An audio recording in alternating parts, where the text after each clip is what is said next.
रानो चिड़िया और उसकी 3 छोटी बहनें। चिंकी चिड़िया जो आलसी थी, पिंकी चिड़िया जो मेहनती और चुटकी चिड़िया सबसे छोटी बारिश में भीग रही थी। आंधी ने उनका पुश्तैनी घोंसला तोड़ दिया था। रानू दीदी, मुझे डर लग रहा है। हमारा घर टूट गया, अब हम कहाँ रहेंगे? डरो मत मेरी बहनों, जब तक हम साथ हैं हर डाल हमारा घर है। सुबह होते ही हम नया घर बनाएंगे। बरगद की कोटर में हरियाली तोती मजे से अमरूद कुतर रही थी। तभी सामने से गोरी कोवी भीगते हुए अंदर आई। दोस्तों, ये रहे हमारी आज की वीडियो के प्यारे सब्सक्राइबर्स और फॉलोअर्स के नाम। शबाना, मुकेश रानी, दर्शन पदिहार, चाहत, पुरवीन, अवंतिका। जो नहीं चुने गए, चिंता मत करो, अगली बार तुम भी बन सकते हो जंगल के सुपरस्टार। दोस्तों, अगर आप भी चाहते हैं मैं आपका नाम अपनी कहानी में लूं, तो देर किस बात की, जल्दी से कमेंट करके अपना नाम हमें भेजें। अरे हरियाली बहन, तू यहाँ आराम से अमरूद खा रही है और उधर जंगल में मुफ्त का ता थैया चल रहा है। क्या हुआ गोरी? कौन सा ताता थैया? मुझे भी तो बता। अरे, उस महारानी रानो का घोंसला तिनका तिनका होकर बिखर गया। मैंने अभी देखा। अपने तीनों बहनों को लेकर बारिश में ऐसे ठिठुर रही है जैसे कोई भीगी बिल्ली हो। बड़ा घमंड था ना उसे अपने संस्कारों पर। अब बैठी रहे कीचड़ में। मैंने सुना है उसकी एक बहन तो इतनी आलसी है कि उससे एक तिनका भी नहीं उठता। अब बनाएंगी ये महल। महल? अरे छोड़, कल सुबह तक देखना, रानो और उसकी फौज आपस में लड़ मरेंगी। गरीबी में तो सगी बहनें भी दुश्मन बन जाती हैं। चल, कल सुबह उनका तमाशा देखने चलेंगे। अगली सुबह रानो ने घर बनाने की बात की। दीदी, मैं मिट्टी नहीं ढोंगी, मेरे पंख गंदे हो जाते हैं। हम अलग अलग छोटे घर क्यों नहीं बना लेते? तुझे हमेशा कामचोरी करनी होती है। चिंकी चुरिया, रानो दीदी अकेले सब कैसे करेंगी? लड़ो मत, अगर हम अलग हुए तो शिकारी हमें एक एक करके मार देंगे। हमें एक बड़ा और मजबूत घर बनाना होगा, ममता का घर। पिंकी चिड़िया जो बहुत मेहनती थी, अपनी चोंच में भारी तिनके दबाकर ला रही थी। वो थोड़ा सुस्ताने के लिए एक झाड़ी के पीछे रुकी। कालू कौवा इसी मौके की ताक में था। वो बिल्ली की तरह दबे पांव वहां पहुंचा और बहुत सहानुभूति का नाटक करते हुए बोला, चिच, बेचारी पिंकी, उफ, कितना पसीना बह रहा है। देखकर मेरा कलेजा मुंह को आ रहा है। कालू भैया, आप यहाँ? मैं बस थोड़ा सांस ले रही थी। मुझे जल्दी जाना है। रानो दीदी इंतजार कर रही होंगी।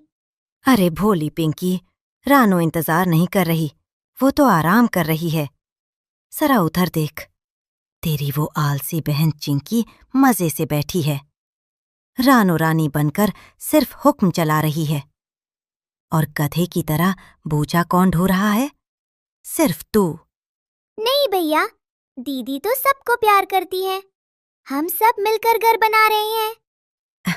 मिलकर? आंखें खोल पदली। घर बनने के बाद उस घर की मालकिन रानो कहलाएगी और तू वहां सिर्फ नौकरानी बनकर रहेगी। सारी उम्र उनकी सेवा करेगी। क्या तुझे यही जिंदगी चाहिए? कालू की बातें पिंकी के दिमाग में हथौड़े की तरह लगीं। उसे याद आया कि उसकी कमर में कितना दर्द है। उसे रानो का चेहरा अब प्यार भरा नहीं, बल्कि हुक्म चलाने वाला लगने लगा। आप सच कह रहे हैं कालू भैया। सारा भारी काम मैं ही क्यों करूं? चिंकी तो हिला भी नहीं रही। मुझे लगा था दीदी मुझे प्यार करती है, पर वो तो मेरा फायदा उठा रही हैं। बिल्कुल, अभी भी वक्त है। अपनी मेहनत किसी और के लिए मत बर्बाद कर। अपना अलग और सुंदर घर बना। मैं तुझे सबसे अच्छी जगह और मदद दूंगा। वहां तू अपनी मर्जी की रानी होगी। हाँ, मैं अब किसी की नौकर नहीं बनूंगी। मैं अपना अलग घर बनाऊंगी। पिंकी वहां से गुस्से में उड़ गई। कालू के चेहरे पर एक कुटिल मुस्कान थी। उसने रानो की सबसे मजबूत कड़ी पिंकी को तोड़ दिया था। पिंकी चिड़िया ने काम करने से मना कर दिया और अपना अलग घर बनाने लगी। उसे देखकर चिंकी चिड़िया भी चिढ़ गई और उसने भी अपना अलग कोना पकड़ लिया। रुक जाओ बहनों, ये दीवारें मिट्टी की नहीं प्यार की होनी चाहिए। अगर तुम दिलों में नफरत रखकर घर बनाओगी तो वो हवा के एक झोंके में गिर जाएगा। हमें ज्ञान मत दो दीदी, हम अपना देख लेंगे। शाम तक तीनों ने अलग अलग कोशिश की। पिंकी चिड़िया ने जल्दबाजी में घास का घर बनाया, चिंकी चिड़िया ने लकड़ियों का, रानो अकेली मिट्टी जमा करती रही। तभी हवा का एक हल्का झोंका आया। सर! पिंकी चिड़िया और चिंकी चिड़िया के कच्चे घर ताश के पत्तों की तरह गिर गए। पिंकी चिड़िया और चिंकी चिड़िया रोने लगी। उनकी मेहनत बर्बाद हो गई थी। रानो उन्हें देखकर भावुक हो गई। उसकी आंखों से आंसू गिरकर गीली मिट्टी में मिल गए। घर ईंट पत्थर से नहीं, साथ से बनता है। आज हमारा घर इसलिए नहीं टूटा कि हवा तेज थी, बल्कि इसलिए टूटा क्योंकि हम बिखरे हुए थे। नन्ही चुटकी चिड़िया ने रानो के आंसू पोंछे और उस गीली मिट्टी को उठाया। दीदी मत रो, हम सब मिलकर बनाएंगे। पिंकी दीदी, चिंकी दीदी, प्लीज आ जाओ। चुटकी चिड़िया की बात सुनकर पिंकी चिड़िया और चिंकी चिड़िया को अपनी गलती का एहसास हुआ। वे दौड़ कर आईं और रानो से लिपट गईं। तीनों के आंसू और पसीना उस मिट्टी में मिल गया। अजीब बात थी, आंसुओं से मिली वो मिट्टी सीमेंट जैसी मजबूत हो गई। दीदी मुझे माफ कर दो, मैं कालू की बातों में आकर आपके प्यार का हिसाब करने लगी थी। और दीदी मैं भी कसम खाती हूँ, अब मेरे पंख मिट्टी से नहीं डरेंगे। मैं अब रानी बनकर नहीं बैठूंगी, बल्कि आपके साथ मजदूर बनकर इस घर की नींव रखूंगी। अब नजारा बदल चुका था। पिंकी चिड़िया खुशी खुशी मिट्टी ला रही थी, चिंकी चिड़िया उसे गूंथ रही थी, रानो दीवार खड़ी कर रही थी और चुटकी चिड़िया पानी ला रही थी। कालू कौवे को गुस्सा आ गया। उसकी फूट डालने की योजना फेल हो गई थी। उसने एक बड़ा पत्थर उठाया। मैं ये घर बनने ही नहीं दूंगा। अगर तुम लोग एक हो गए तो मेरा क्या होगा? कालू ने पत्थर दे मारा। ठक! पत्थर दीवार से टकराया, लेकिन दीवार टूटी नहीं, उल्टा पत्थर के टुकड़े हो गए। ममता की दीवार लोहे से सख्त हो चुकी थी। पत्थर की आवाज सुनकर चारों बहनें बाहर आईं। इस बार वे डरी नहीं। वे चारों एक लाइन में खड़ी हो गईं, कालू के सामने एक दीवार बनकर। कालू, ये घर सिर्फ मिट्टी का नहीं, हमारे विश्वास का है। इसे तोड़ने के लिए तुम्हें पहले हमें तोड़ना होगा, जो अब नामुमकिन है। कुदरत ने भी उनकी परीक्षा ली। रात को ऐसा तूफान आया कि जंगल के बड़े बड़े पेड़ उखड़ गए। कालू का घोंसला उड़ गया, लेकिन रानो के घर के अंदर चारों बहनें एक दूसरे का हाथ थामे बैठी थी। घर हिल भी नहीं रहा था। दीदी बाहर सब उड़ रहा है, पर हमारा घर तो हिल भी नहीं रहा। क्योंकि इसकी नींव में तुम्हारा प्यार है मेरी गुड़िया। अगली सुबह तूफान शांत हो चुका था। पूरे जंगल में तबाही थी, लेकिन रानो का घर शान से खड़ा था और सूरज की रोशनी में चमक रहा था। कालो जो भीग कर ठिठुर रहा था, उनके दरवाजे पर माफी मांगने आया। आ जाओ कालू, ये ममता का घर है। यहाँ नफरत करने वाले को भी पनाह मिलती है। इस कहानी से हमें सीख मिलती है कि जो परिवार एक साथ खड़ा रहता है, उसे दुनिया का कोई तूफान नहीं गिरा सकता। सुंदरवन के एक सूखे कोने में रानो चिड़िया ने अपनी जी जान लगाकर मूली का एक छोटा सा खेत तैयार किया था। वो अकेली माँ थी, जिसके कंधों पर 2 छोटे बच्चों की जिम्मेदारी थी। बस कुछ ही दिन और। हाँ मेरी प्यारी मूलियों, मैंने इस जमीन के एक एक इंच को अपनी चोंच से कुरेदा है। अगर ये फसल अच्छी हो गई तो मेरे बच्चों को इस कड़ाके की सर्दी में भूखा नहीं सोना पड़ेगा। मुझे बस थोड़ा और धीरज रखना है। हे भगवान, मेरी मेहनत रख लेना, क्योंकि इस सूखी धरती पर बस यही एक उम्मीद है जिसे मैंने सींचा है।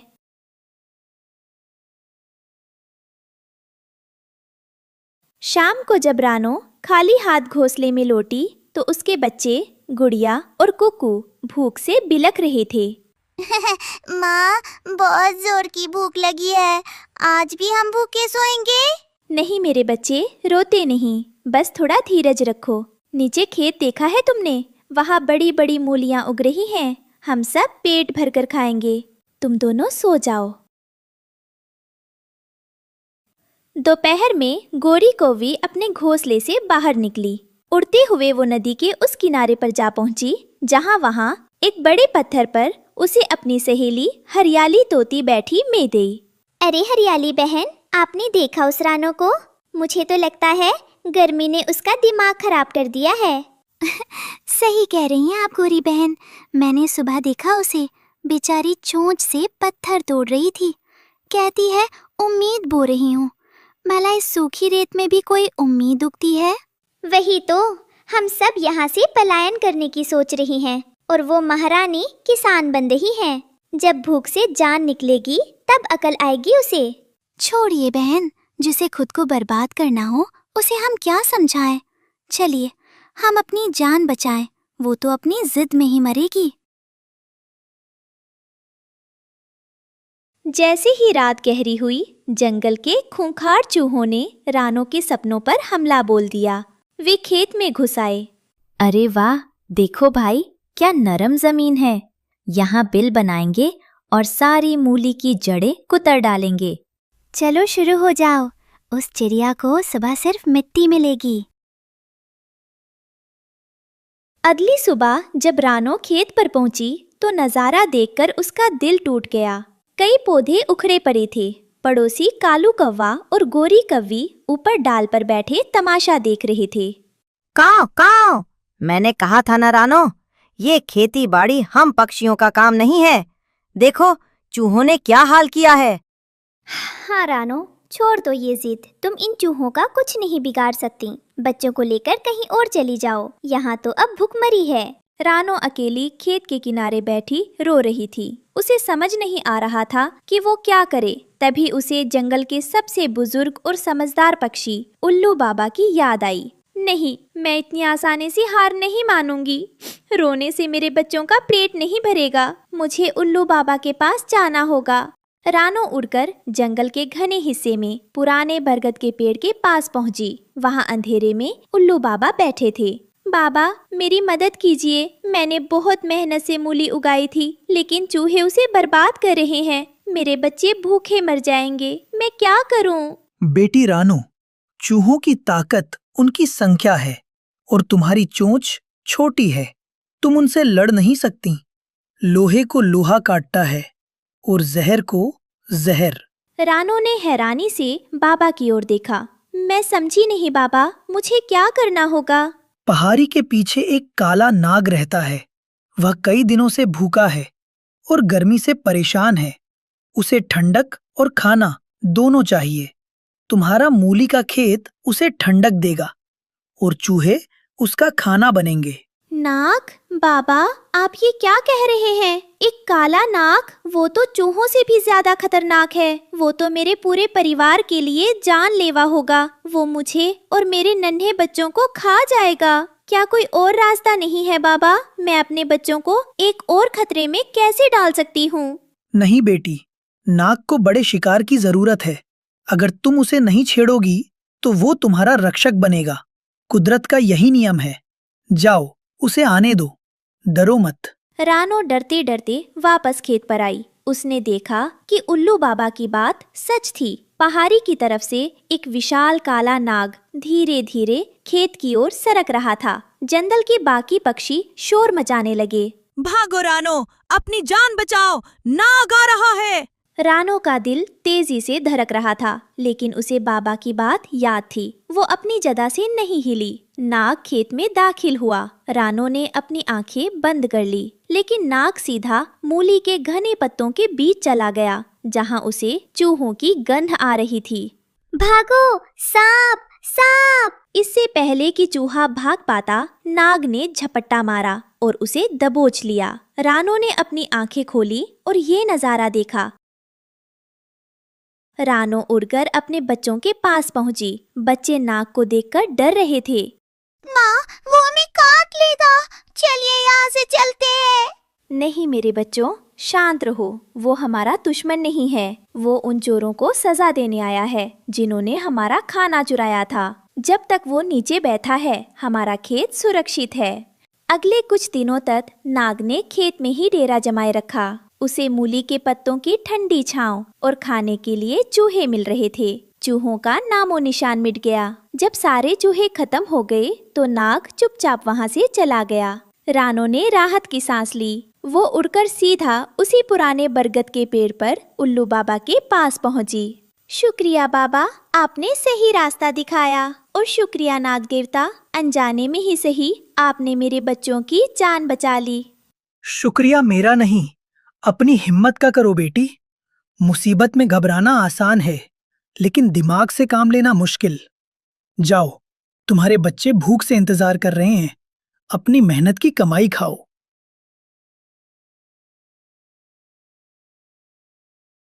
आज रानो के खेत में मूली की फसल तैयार खड़ी थी। रानो, गुड़िया और कुकू मिलकर मूली निकाल रहे थे। कालू कौवा और बाकी पक्षी भी ये चमत्कार देखने आए थे।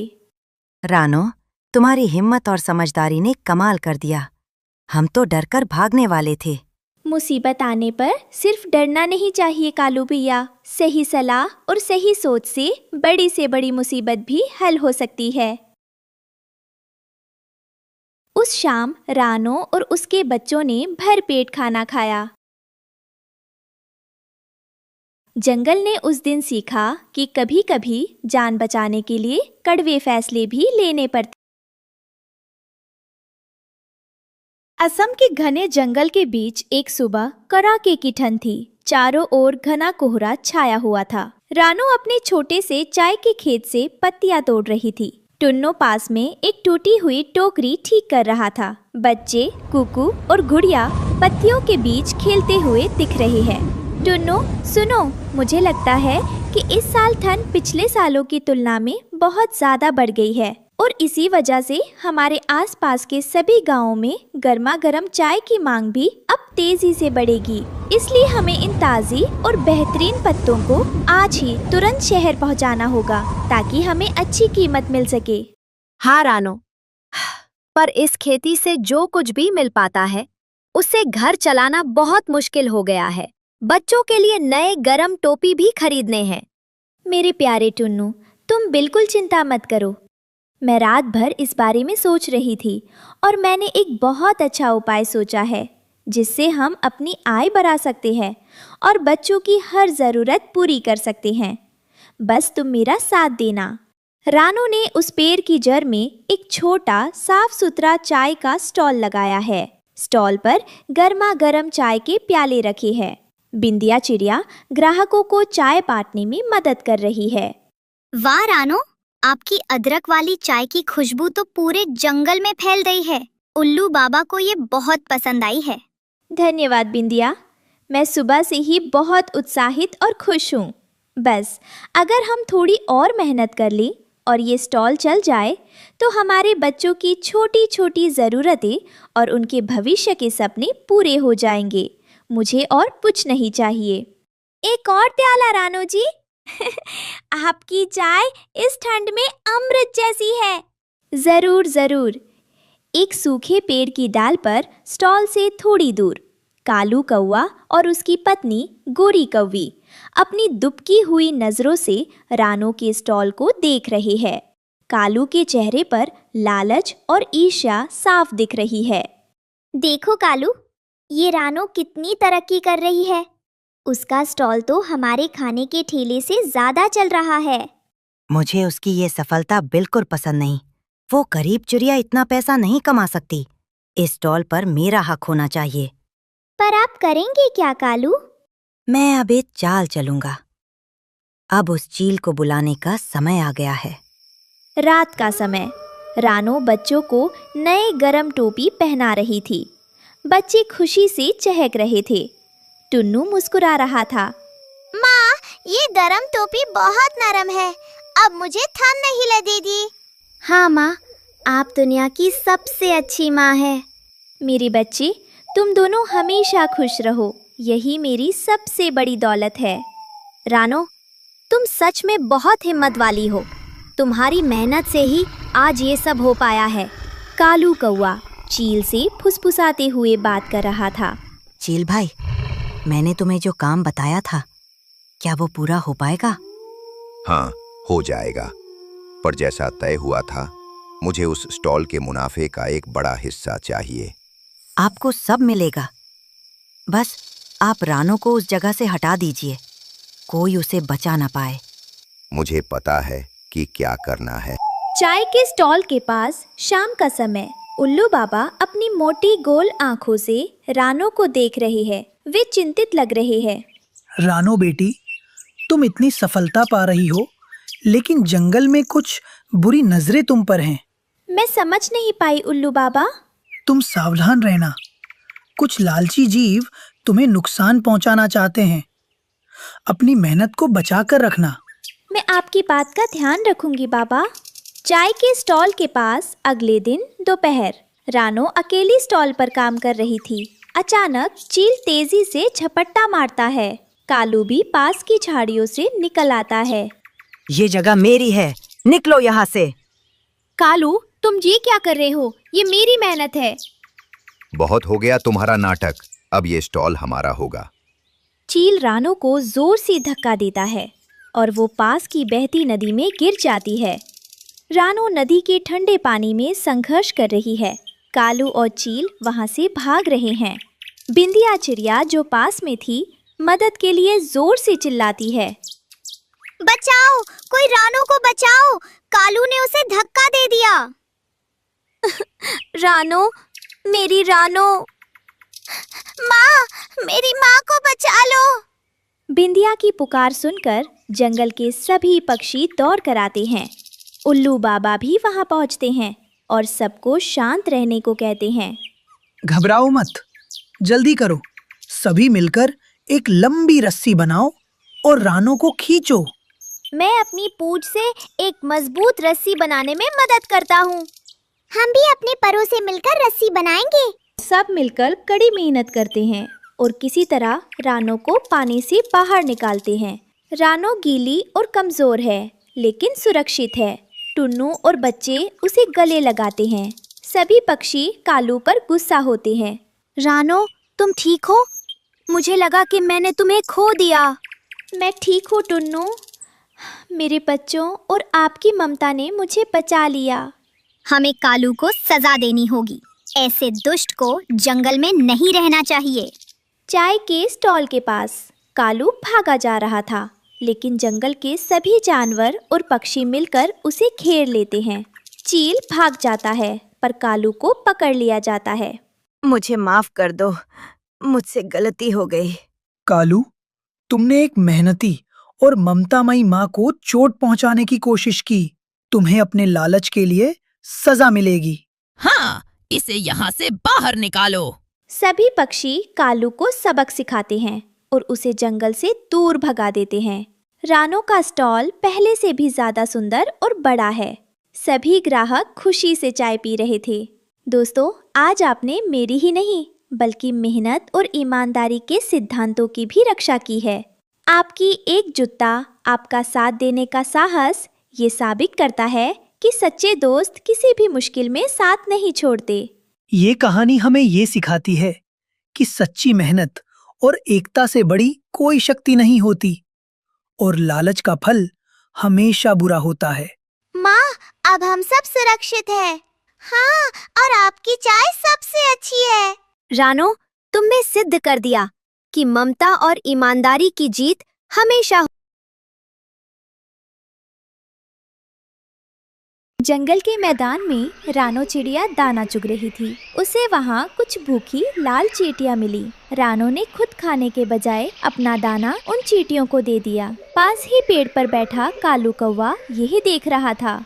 देख रही हो कोरी, इस रानो को जंगल वाले दया की देवी कहते हैं। खुद भूखी मर रही है, लेकिन चींटियों को खाना खिला रही है। कालू जी, मुझे इसकी यही अच्छाई जहर लगती है। सब इसकी तारीफ करते हैं और हमें धुतकारते हैं। मुझे इससे नफरत है। दोस्तों, ये रहे हमारी आज की वीडियो के प्यारे सब्सक्राइबर्स और फॉलोअर्स के नाम। अबू बकर, रोहित पवार, माही, आलिया, मोनू, वंदना। जो नहीं चुने गए, चिंता मत करो, अगली बार तुम भी बन सकते हो जंगल के सुपरस्टार। नाम अपनी कहानी में लूं तो देर किस बात की, जल्दी से कमेंट करके अपना नाम मैं इसकी ये दया ही इसकी बर्बादी का कारण बनाऊंगा। देख लेना, ये अपनी अच्छाई की वजह से ही रोएगी। रानो और टुन्नू अपने पुराने घोंसले में बैठे थे। रानो बहुत डरी हुई थी। टुन्नू जी, मुझे अभी अभी बहुत ही भयानक खबर मिली है कि काला नाग इसी पेड़ की तरफ धीरे धीरे आगे बढ़ रहा है। आप जानते हैं, मेरे अंडे किसी भी दिन आ सकते हैं और यही पुरानी खुली दाल बिल्कुल भी सुरक्षित नहीं है। अगर वो यहाँ पहुँच गया तो हमारे बच्चों का क्या होगा? आप सही कह रही हैं रानो, हमें किसी सुरक्षित जगह घर बनाना होगा, लेकिन कहाँ? जंगल में हर जगह खतरा है। समस्या लेकर विज्ञानी उल्लू बाबा के पास गए। बेटा, जंगल का नियम है, जो खुद कमजोर हो उसे किसी ताकतवर से दोस्ती करनी चाहिए। तुम अपना घोंसला लाल चींटियों के घर के ठीक ऊपर वाले पेड़ पर बनाओ। लेकिन बाबा, चींटियां तो हमें भी काट सकती हैं।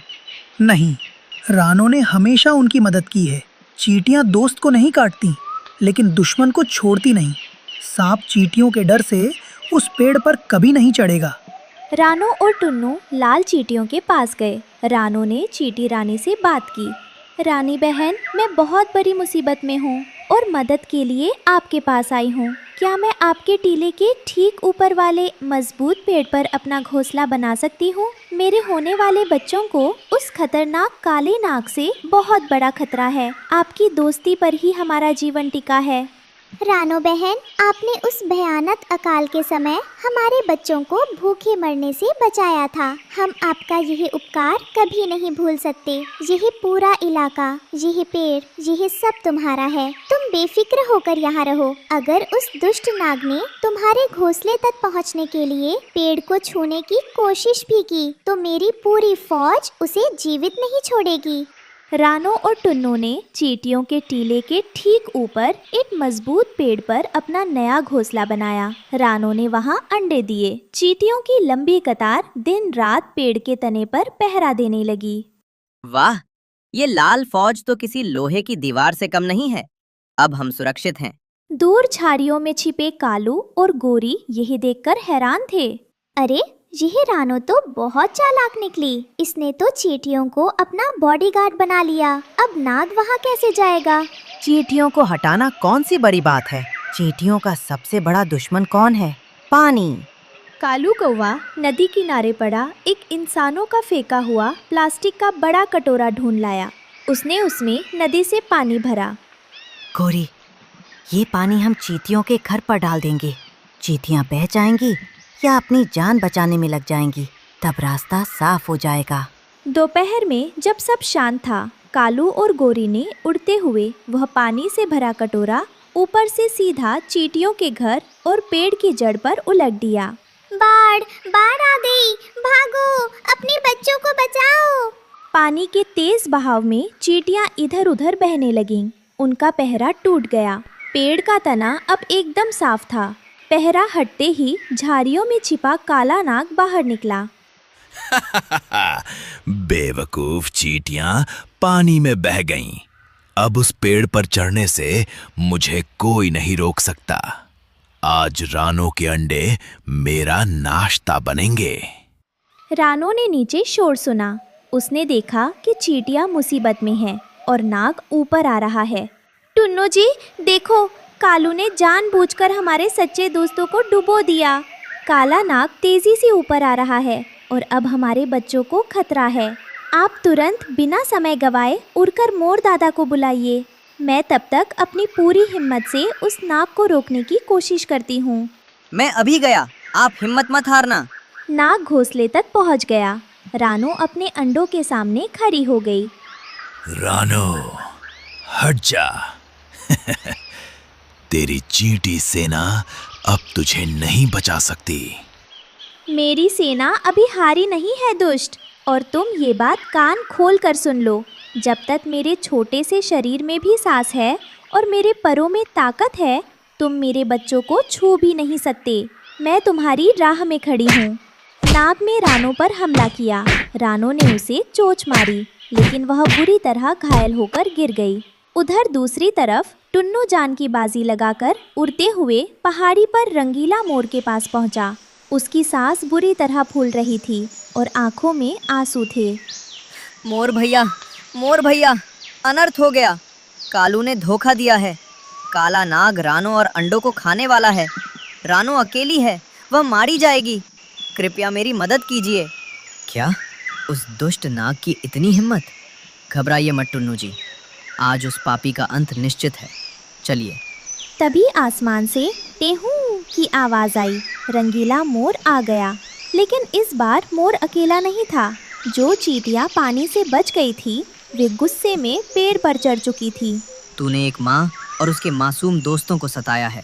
मोर ने नाग को ऊपर से नीचे पटका। नीचे जमीन पर हजारों गुस्से से भरी लाल चींटियां इंतजार कर रही थी। चींटियों ने नाग को चारों तरफ से घेर लिया और काटने लगी। भागो गोरी, ये चींटियां तो नाग को भी खा जाएंगी।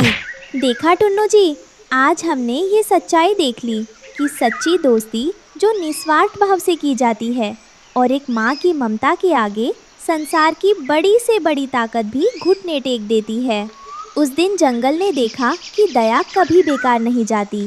रानो ने चींटियों को खाना दिया था और आज चींटियों ने रानो का परिवार बचा लिया।